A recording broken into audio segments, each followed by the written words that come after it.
राम ईश्वर नते हाइरुबगी फूख्रे कर्नाटकागी बिदारदा चही तरागा तरे खक्तंगाइरिबा दालित नुपा मचा अमना महागना लॉर्ड राम अमदे हनुमान असी लाई नते हाइना सोशल मीडिया दा थागलुबगे राइट विंग ऑर्गेनाइजेशन की मेंबर सिंगना तमथीना फूख्रे थौदोक असिगा मरी लेना पुलिसना केस अमा रजिस्टर तौदुना चेनबा हुम फागतले अतोपा अमा दिफाबा ngamdre फागलबा मियोइसिंग SC ST prevention of atrocity act की मखादा मराल सिदुना केस लौखतले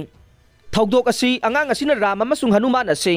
ईश्वर नते हाइदुना सोशल मीडिया दा थागलुबदगी फुरखिबनी हाइरे म्यांमार की कोर्ट न सुसी की युम योनब हुकुम तौख्रे म्यांमार की सुप्रीम कोर्ट न यांगोन दा लैबा ओंग सान सुसी की मयुम योनब हुकुम तौख्रे हाइना लोकल मीडिया की रिपोर्ट की मतुंगिना फोंगदोकले म्यांमार की मिलिट्री जुंता न ओंग सान सुसी बु हाउस अरेस्ट तौखिबा अहुम सुबा चही गे निंगसिंग कुमोन पांगथोकदबा चयोल अमगी मांगोइना रूलिंग अदु इशू तौखिबाने मार्च कुंदा पांगथोकदोरिबा ऑक्शन अदुदा $1 मिलियन मरफू तरा की सेंफम दा महाकी मयुम अदु योनगदौरी हाइना इंडिपेंडेंट न्यूज पोर्टल ओइरिबा इरावादी न फोंगदोकले ओंग सान सुसी ने लरिबा युम असि महाकी यानद्रबा मसिल मनाउसिंगा येनदुना लरिबाने ngarang कोर्ट न पीखिबा रूल दा ओंग सान सुसी गी मसिल मनाउसिंग अदुना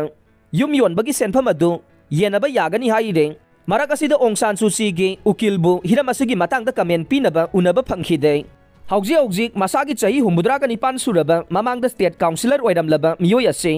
इंग्लिशिंग अनि कुनमाथोय गी फेब्रुवारी अमदा मिलिट्री कू तौखिबदगी फाजिनदुना थमख्रबने महाक तोंगान तोंगानबा चार्ज ता चही 53 जेल दा लैनबा दंडी पीख्रबनी हाइरे